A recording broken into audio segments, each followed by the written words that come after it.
सम्मानित देशवासियों, आप सभी को सादर प्रणाम। एक बार पुनः हिस्टोरी ऑफ डार्कनेस में आप सभी का स्वागत है। जय भारत। आज मैं आपको एक ऐसे अंधकारमय इतिहास जो आज का आप अमेठी, जो सुल्तानपुर, जो पहले लखनऊ का एक भाग हुआ करता था, बाद में सुल्तानपुर का एक परगना था, अब यह अमेठी एक जिले के रूप में बन गया है।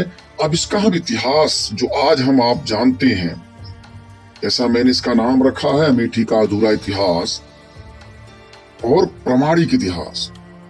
क्योंकि साथियों, मैं जब भी कोई इतिहास आपको बताता हूं साक्ष्य प्रमाण के साथ, ऐसे काल्पनिक वीडियो कुछ भी बना के वो हमारा काम नहीं।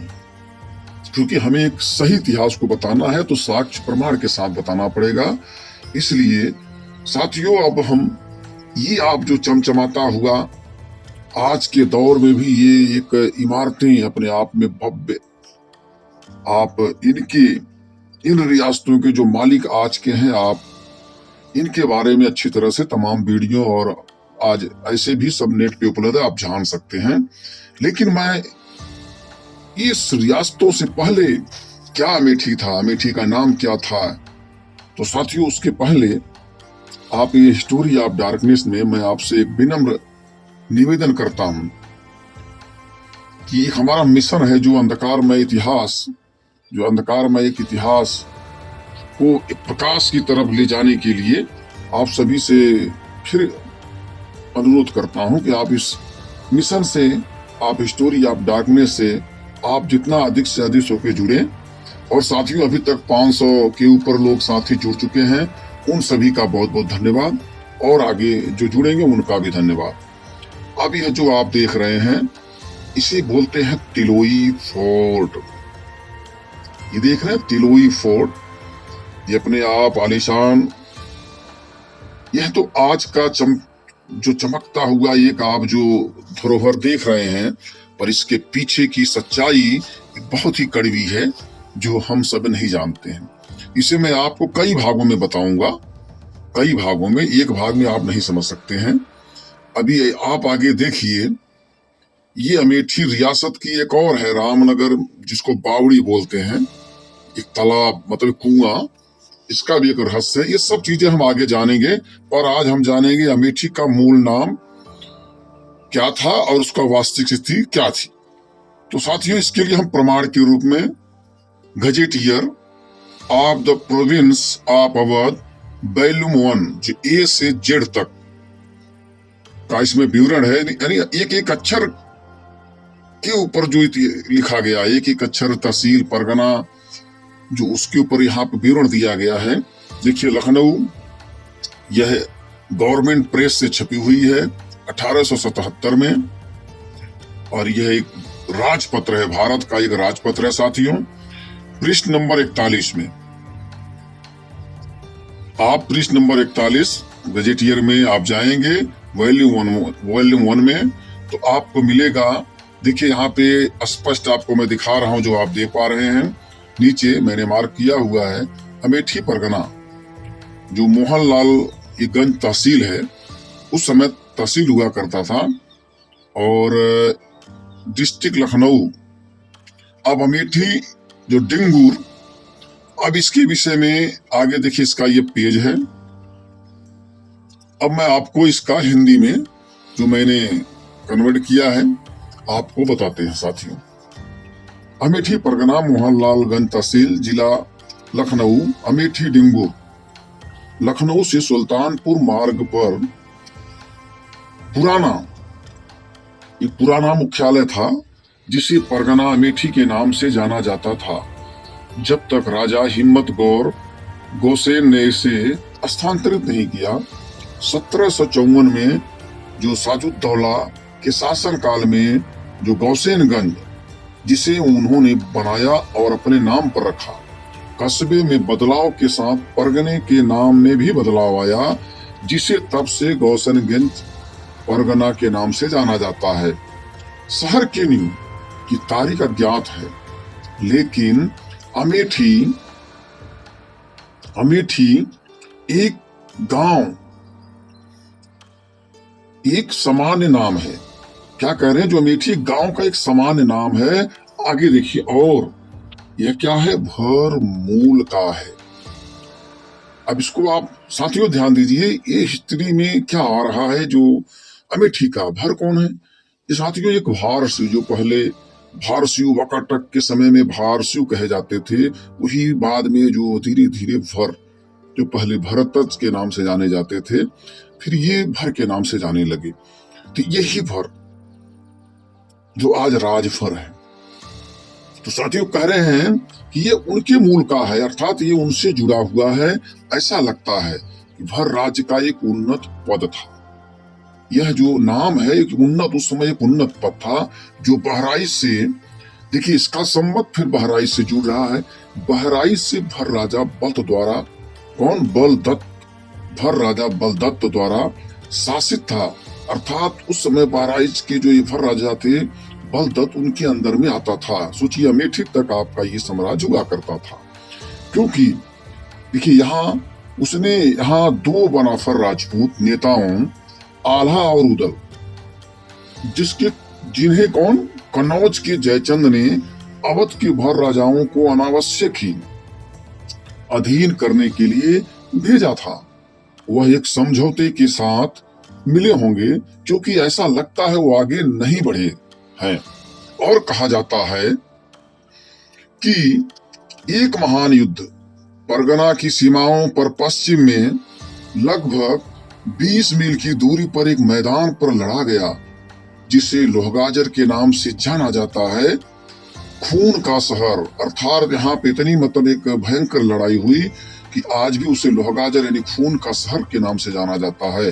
पहाड़ नगर टिकरिया के गांव में आल्हा उदल का एक जो गढ़वाले का शिविर था। अगला दृश्य देखिए क्या कह रहे हैं गजेटियर में। एक अगला दृश्य,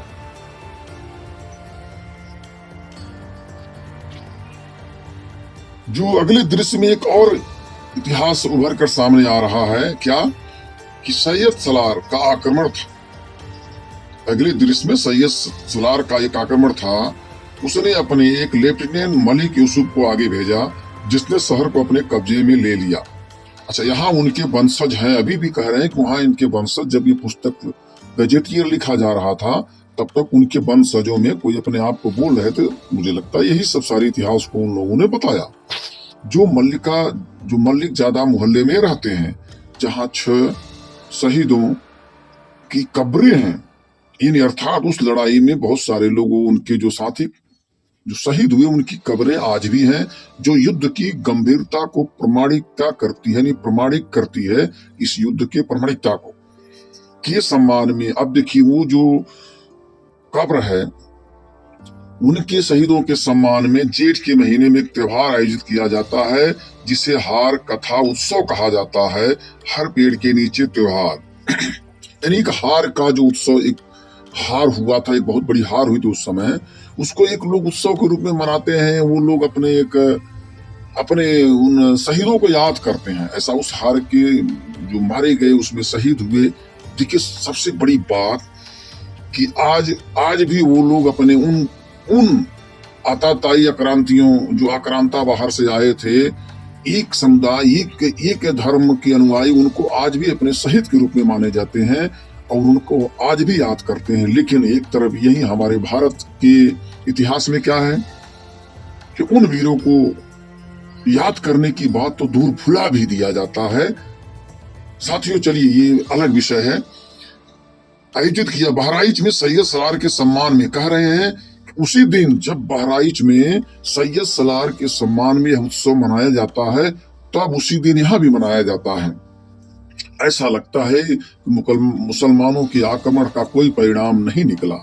जैसा कि आप सभी को पता है, मोहम्मद गजनी से शुरू होकर बहराइच में महाराजा जो एक सुहेल देव भारसी भर एक राजा थे, जो महाराजा राजभर थे सुहेल देव, उनके हाथों उसकी मृत्यु हुई थी। तो लास्ट में वो लोग यहाँ से एक प्रकार से हार कर पूरी तरह से 150 साल तक किसी ने, तो उसकी बात कही जा रही है।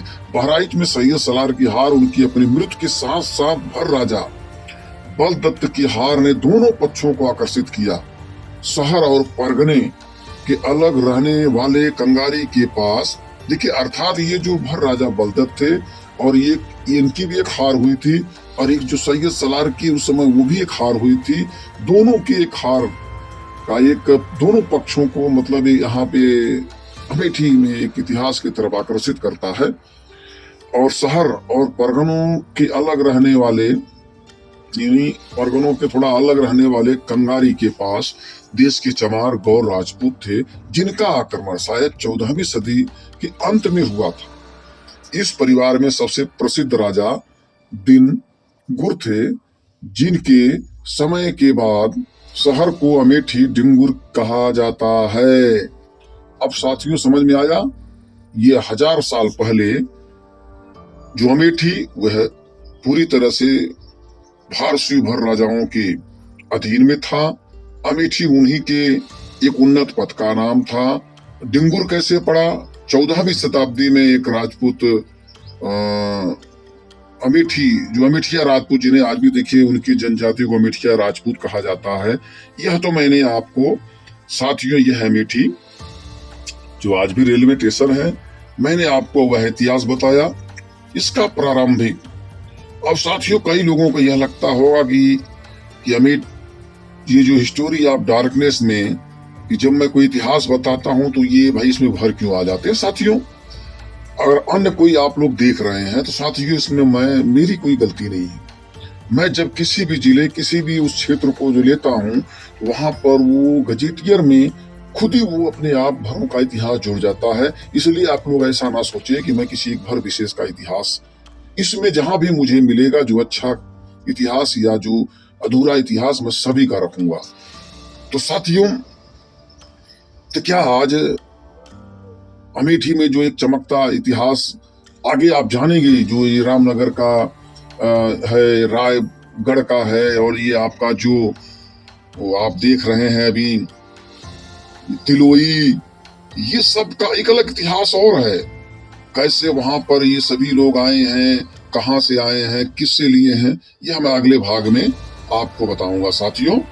और आपको हमारी द्वारा दी गई जानकारी वह भले ही साधारण हो, पर मैं आपको एक अच्छी तरह से साधारण सिंपल तरीके से, बिना किसी उसमें मिर्च मसाला के, कोशिश करता हूं कि आप उसे समझ पाएं।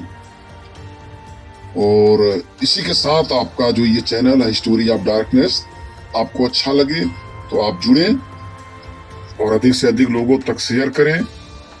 जय